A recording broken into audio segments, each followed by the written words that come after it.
मित्रांनो, आज परत सकाळी शेळ्यांना वैरण टाकायची वेळ झाली आणि त्यामुळे सर्व शेळ्या ही वैरण टाकण्यासाठी मीन्स वैरण खाण्यासाठी वाट बघत आहेत। तर कालच आम्ही कुट्टे वगैरे करून ठेवले होते, तर असं काय शेवरीचा पाला वगैरे जर मिळाला तर शेळ्या त्याच्यावर तुटून पडतात। तर हे सकाळच्या 10 वाजलेत, 10:30। तर सुरुवातीला वैरण टाकण्या अगोदर आम्ही इथे ना हे टाकलेलं म्हणजे सुका कडबा कुटी वगैरे किंवा एक भुसा वगैरे आहे आणि थोडीशी मका आणि गहू पण टाकले जातात शेळ्यांना। तर रोज सकाळी म्हणजे 8 वाजता ज्यावेळेस शेड वगैरे सर्व झाडून मोकळे होतं, क्लीन होतं, त्यावेळेस ते टाकलं जाते। तर ही गव्हाणीची साईज आहे आणि याच्यामध्ये सर्व खाद्य वगैरे टाकलं जातं आणि हे जे गव्हाण म्हणतात ते रोज क्लीन केलं जाते। तर आता हे आहे याच्यावरच परत जी काही कडबा कुटी आम्ही ही क्लीन म्हणजे हे केली होती कुट्टीच्या मशीनं, तर ती परत याच्यावरच टाकली जाईल। तर इकडे हे बोकड आहे, वेगवेगळ्या कप्प्यामध्ये वेगवेगळ्या शेळ्यांचं वर्गीकरण केलं। इकडे काही छोटी पिल्ले वगैरे आहेत, तर काही शेळ्यांचे येणं म्हणजे 2-3 दिवसापूर्वी झालेले आहे आणि इकडचा हे कप्पा जो विकण्यासाठीचा लॉट आहे।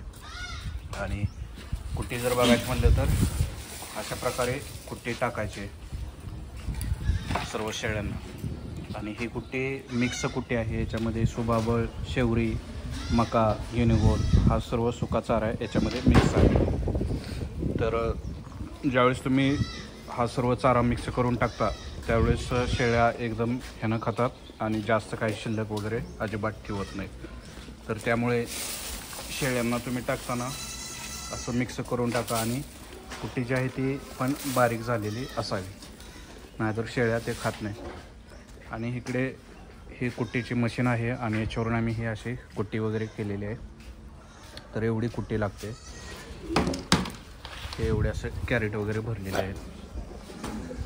तर आता ह्या कप्प्याला हे झाले तर प्रत्येक कप्प्याला 2-2 कॅरेट तरी कुट्टी द्यावी लागते। आता इकडच्या कप्प्यामध्ये कुट्टी टाकायला सुरू आहे, तर त्यामुळे सर्व शेळ्या इकडं आलेले आहेत। तर इकडच्या कप्प्यामध्ये आता हे टाकून झाले, आता इकडच्या कप्प्यामध्ये पण हे टाकायचं। तर सुरुवातीला खाता यावं म्हणून सर्व शेळ्यांची एकदम गर्दी होते, परंतु ज्यावेळेस तुम्ही ही कुट्टी सगळीकडे पसरून टाकता त्यावेळेस तुम्हाला तिथे काही अडचण येत नाही आणि सर्व शेळ्या ती कुट्टी एकदम व्यवस्थित आणि आरामशीर खाऊ शकतात। तर इकडच्या पण काही शेळ्या, तर हे जाळीला काही शेळ्यांनी तोडलेलं आहे, त्यामुळे इकडच्या कप्प्यातून तिकडच्या कप्प्यात जरा शेळ्या यायचा प्रयत्न करत आहेत। तर ती एक जाळी नीट करायची। तर हे बोकड तर बाहेर यायला लागले, त्याला वाटायला कधी एकदाच टाकते, तर आम्ही त्याला बांधून ठेवले, कारण ते नाही तर सारखंच कधी कधी बाहेर येते। ते कोंबडा पण मधून फिरायला आहे, त्याला वाटते काहीतरी खायचं वगैरे असं। तर इकडच्या कप्प्यातल्या ज्या शेळ्या आहेत त्या सर्व गाभण शेळ्या आहेत आणि त्यामुळे त्यांना इकडच्या कप्प्यात सेपरेट ठेवले।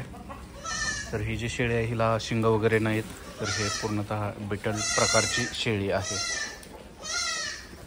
तर आता एकदा ही कुट्टी टाकली की त्याच्यानंतर दुपारी 3 ते 4 वाजता त्यांना एक गवत वगैरे टाकावं लागतंय।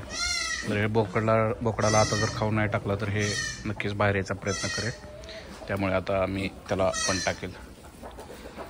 आणि शेळ्यामधील गव्हाणीची साईज पण अशी असावी की त्यांच्या मानेला वगैरे काही जखम होता कामा नये, त्यामुळे एकदम पद्धतशीररित्या त्याची रचना केलेली असावी। आणि प्रत्येक कप्प्यामध्ये शेळ्या अशा पद्धतीने ठेवाव्यात की जेणेकरून त्यांचे भांडण वगैरे होणार नाही, नाहीतर काय काय शेळ्या भांडण करतात आणि त्याच्यामुळे ते त्रासदायक होऊ शकतं।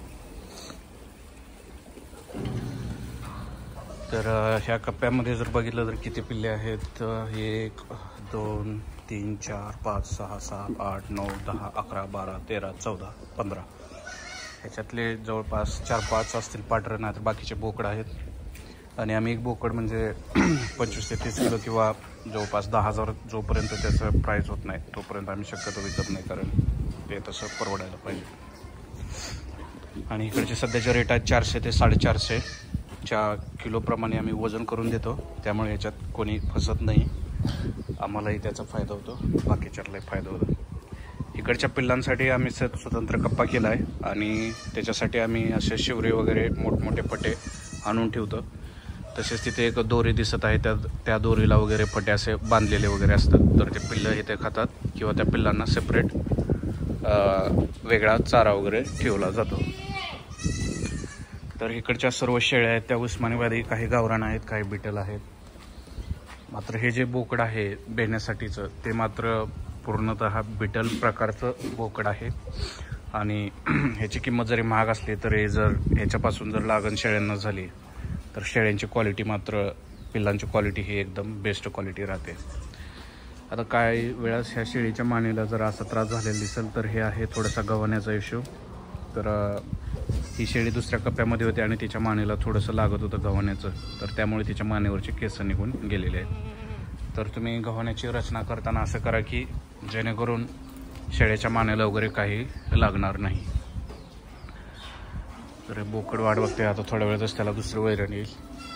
कोंबड्या पण मधून फिरत आहेत कारण त्यांना पण तांदूळ वगैरे टाकायची सोय करावी लागेल. आणि आमच्या कोंबडीची जी जाळी आहे ती आहे पलीकडच्या साईडला.